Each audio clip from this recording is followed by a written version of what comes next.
Welcome to this short tutorial on a basic wiring schematic diagram of a hybrid photovoltaic electrical generation system.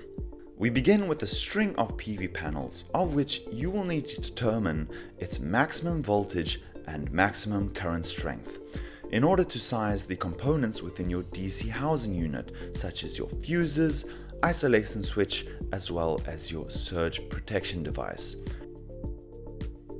This needs to be equipotentially bonded to your ground as well as your panels. This DC source is then fed into your inverter with the following important electrical characteristics and is also earthed. The other DC source is your battery bank, which should be paired with a disconnector switch and fuse. The battery monitoring system should also be connected, as well as your dip switches adjusted accordingly. Now, in a separate AC housing unit, the load of your inverter should be paired with an appropriately sized circuit breaker feeding into a changeover switch. If possible, the national grid feeding into the system should be communicating with a CT coil to the inverter. Now, at the main existing distribution board of your property, the grid feeds into your load such as plugs, lights, stoves, geysers, etc., and returns through the neutral bar.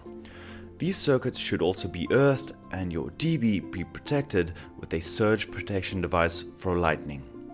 When adjusting the DB for an inverter, a 2-pole breaker for incoming and outgoing power should be installed. The neutral bar is also then split into your essential load and your non-essential load. The grid is also then fed into your inverter, paired with a changeover switch, fed into your earth leakage switch, and then back to your main distribution board. Lastly, pilot indicator lights should be installed so you know when the grid and inverter is active. This brings us to the end of our PVEG wiring diagram.